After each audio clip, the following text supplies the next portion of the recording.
Welcome to Reimagine Mobility podcast series. I'm here with Jen Fulton. She's the AVL MTI CFO. So our first non-engineer, I think, on the podcast series.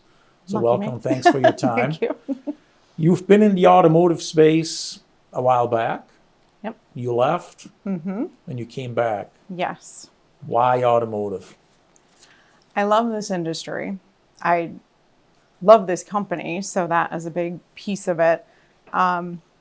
Being able to be a part of something exciting and innovative. I mean, I can count numbers for anybody, but I can't necessarily change the way the world works in every industry. So that is very appealing to me. So I was excited to come back and be part of it. You're part on the finance side.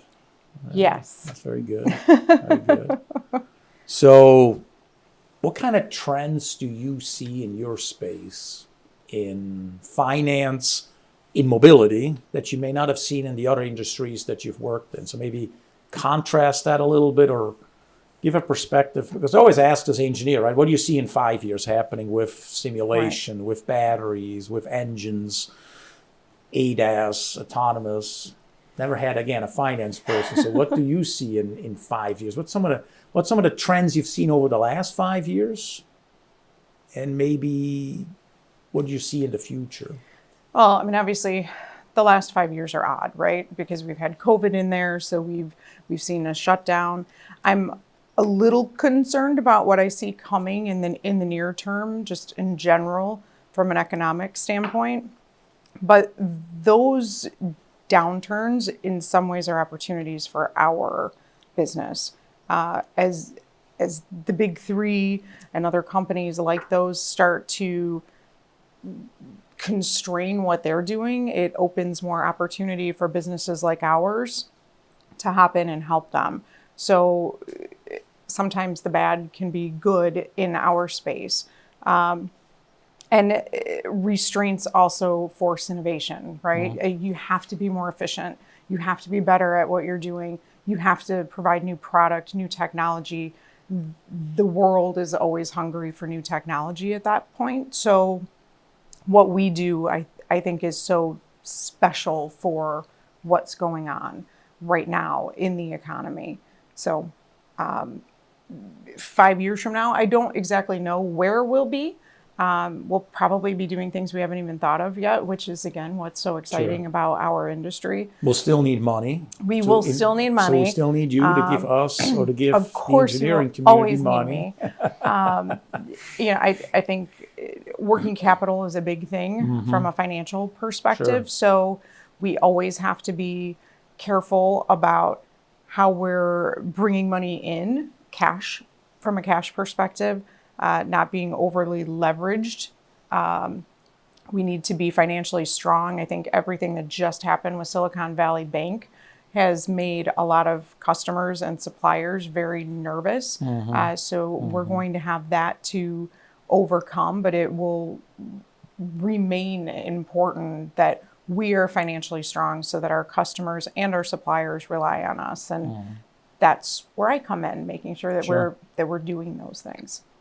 So let's say 10 years ago when you were with us the first time, right, before you left and now come back, which we're glad for, it was pretty much maybe one, maybe two technologies really pushing forward the industry, at least within AVL, right, at that point. Today we have 4 or 5, what I would call mega trends, and then there's maybe 2 major mega trends, which is really electrification and ADAS. How much more challenging is that for finance to now, again, you mentioned development, innovation. 10 years ago, again, 2 or 3 areas. Today, double, if not maybe triple those. What's the challenge on you to make the decisions, to bring your input in on deciding where do we put our precious dollars? Well, I don't understand half of what you guys say, so I have that to overcome. We have a lot of acronyms at AVL, and so the industry has a lot of acronyms. And the industry has a lot of acronyms. So, coming back fresh, I have a big hill to climb to understand everything that's going on. But at the end of the day, my job, in my view, is to help remove the speed bumps, remove the obstacles, I have to be able to rely on you and our vice president of engineering to tell me, and our CTO to say, this is the direction we need to go. This is what the industry is doing. This is why it's important. And then I need to help find a way to make that happen. Hopefully with as little capital investment as possible. Sure. Always. Always. So that sort of ties into my next question. I always kind of wondered, I want to hear your perspective. How does finance and mobility technology mesh together? Well, clearly we need financing to Right. develop new technologies. Then we use that technology that we develop to then either license or sell or reuse in development for products Right. that then brings money in. So that sort of closes the circle. But how does it mesh? How do people mesh? Is it, well, you have engineers on one side, and you have the finance guys on the other side, and there's the big divide, or no, they work really well? How do you see it? At our company, they work very well together. I've been very fortunate since I came back because I was not in this position before, so my perspective was very different. Not that it didn't exist, but I maybe did not know that it existed. But I work hand in hand with our engineering department. The vice president of engineering and I probably talk at least 3 times a day. So we're always collaborating on everything, from whether we're increasing headcount and where that makes sense and why it makes sense and how I'm going to help him be able to do, what he needs to do. We usually don't go down a path without that. And then that ties into our project management too, because we're a project-based business. We have more than 200 projects going on at any given moment at MTI. So it's we don't sell widgets, we sell projects. So the management of our projects, making sure that we're executing those projects, is where program management and engineering partner, and I'm always involved in those. We make sure that the 3 of us are aligned on what's best from a financial perspective, what's best from a project perspective, and what's best for our teams before we make moves on things. And that, I think, has been hugely helpful. The time that we invest on making sure we're aligned pays off in the long run, because instead of later fighting each other over why this decision was made or why things are happening that way, we're really working very cohesively as a team. So they enable me to, by giving me the information, by talking to me before things happen rather than after, not begging for forgiveness, but actually coming and working collaboratively rather than even asking for permission. It's, this is the goal, this is what we're trying to do, how are the 3 of us going to make it happen? And then we run it all by you. So Just want to say, it sounds like we're doing something right. That's good. we get on the same page, and then we make sure that we're going in the direction Sure. that you want to go. But Sure. it's certainly made things so much easier and so much more enjoyable that we're all working so closely together. One team, one Yep. direction. Yeah, it's good. For sure. So you're talking obviously in finance. In the technology side, I always ask the guests, or many times I ask them, how do you educate yourself about new trends? How do you keep up to date? I mean, we're not constantly going back to school, but we all kind of have our own ways of how we do it. Either Right. we're watching other podcasts, or we're reading books, or we may take an online course or whatever. How do you do that on the finance side? And are you also doing something on the technology side? Because here's another 3-letter acronym. I have no idea what it is, but they constantly say it. I want to be smarter about it because I feel like I need to better understand what they're asking me for money for, so that I actually know what it's going to and all that. So tell me a little bit about that. So I should do more of that, admittedly. But when things come up, when we have issues with customers that come up in the media, I will go and do research. When I hear an acronym that I don't know, Google is my best friend when those things happen. And again, because I have that collaborative relationship, I can also ask a lot of questions from the people around me, which is great. And then from my perspective on a finance side, I have to do 30 hours a year of continuing ed. So I get to do lots of online courses and lots of research on things going on. So, when we start really buckling down our focus on working capital, I can go watch a couple working capital classes that, I can pick little pieces out of and say, okay, that's something easy that I can do to help manage this. The other thing, even in my industry, is just the constant improvement of software. So tools, I of course live in Microsoft Excel, and that is a tool that is ever changing, ever growing, and you have to stay up to date on those things so that you can start being better. So I've spent a lot of time in the last month doing some deep diving on Power Query, which is going to change my entire world, I am sure. Sure. And that's a byproduct of ABL rolling out some Power BI information, which was something I was unfamiliar with. So Power BI more database driven, Power Query more Excel driven. Now I get to bore you with things you don't care about. I have no idea what you're talking about, but it sounds really there good. You go. But it's all about really kind of built-in automation of things that you're doing and being able to pull from large database pools down to just the data that you want.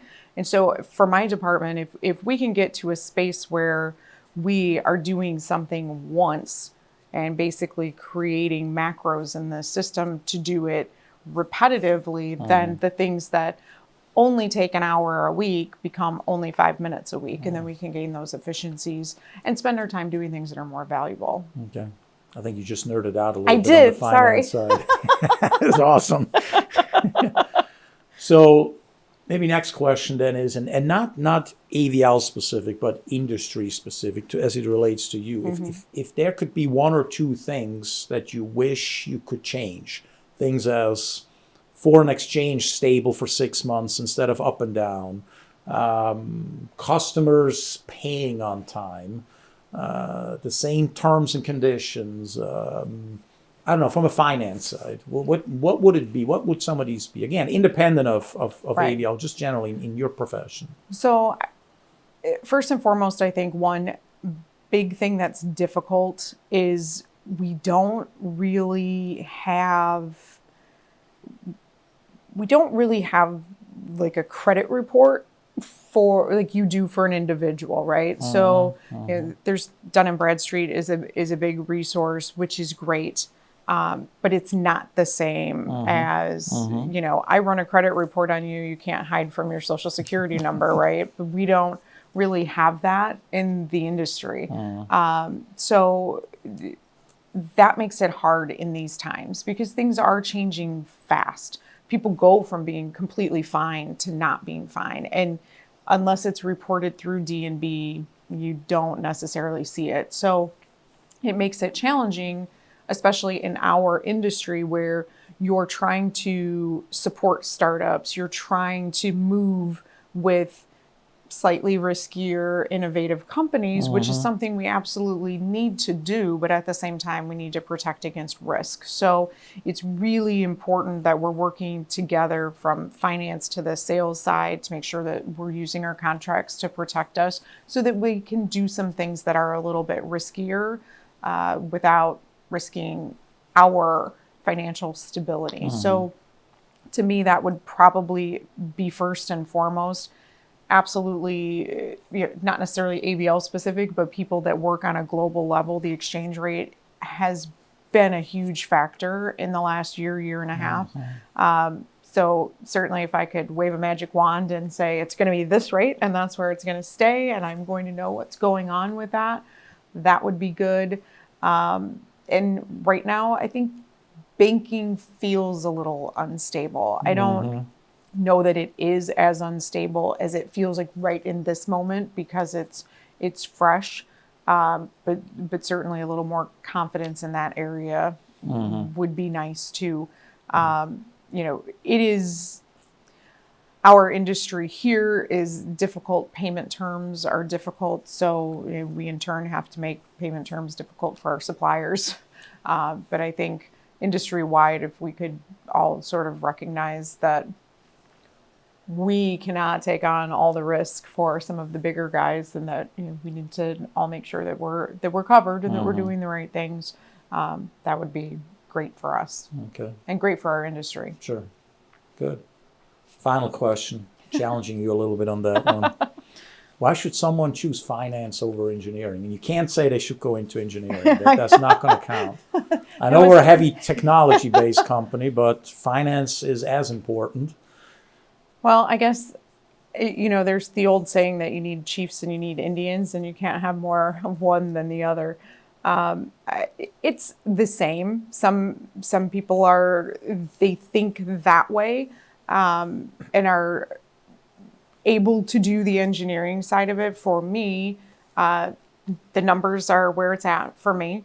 That's where my head goes, and the strategy behind that. So for me, finance has been a great way to enable an industry that I think is amazing, but that I'm not necessarily skilled to be part of. So I came from a background of project accounting.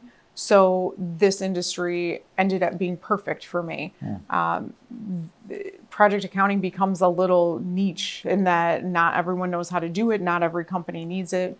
We're not manufacturing. That's not what we do. It's a different mindset to address project accounting. So for me, this was a great industry to be part of. Even though we support companies that do manufacture, that's not what we do here. So this industry has allowed me to use my background in project accounting, which I've always enjoyed. We do custom projects. So again, we're not a job shop where you're getting the same thing over and over again. Everything's different. There's always new challenges. There's always new teams to work with. There's always new technologies. There's always a new acronym. So there's always something new to do. So I think if you lean towards numbers, then maybe finance makes sense. If you lean towards the strategy of helping other people do what they know how to do best, and you are able to stay in the lane of trying to help them and be happy about their successes, then this could be a perfect field. Okay. I got one more question now that you mentioned that. So sorry, that wasn't the last one. This is now going to be the last one. So an engineer, right, oftentimes gets very much satisfaction and joy out of being able to say, I had this vision of making this into this, or making this turn, or making this move, make it lighter, faster, cheaper, whatever it might be. What is it on the finance side? Is it at the end of the day, it's like, we made money, yeah, this is kind of what I get, the thing? Is it you being able to enable the engineers to do it? Yes. So more as a supporting role versus the lead role? What is it for you? That is exactly it. So when you say, I wanted to make this and I made this, I think he got to make that because of you. It's completely because of me. No, it's exactly that. I can't do that. I don't have the skill set to do that thing, but I get joy out of knowing that I helped someone get to where they were trying to get to, that I was given the authority and the room to make my decisions that then helped them do what they were trying to deliver. And I think we do a good job here of feeling like a team. So we all sort of succeed together and we root each other on. And it is, I think I've seen the mentality in accounting that we're the no guy. We just say no. And the default is no. And I have tried to approach this job in an opposite perspective, which does not mean that the answer is always yes, but it means let's figure out if we can get to a yes, how we can get to a yes, when we can get to a yes, because it might not be now, but it might be someday. But what are the things that we need to do to get there? Okay. So for me, it's been exciting to be able to approach the role from more of a can-do attitude than a will-not-do approach. And it seems to be working. Yes. Thank you very much. Thank you. Thanks, Jen, for your time. And thanks for tuning in to Reimagine Mobility. Thanks for listening to Reimagine Mobility Podcast. If you like this episode, please subscribe and tell a friend.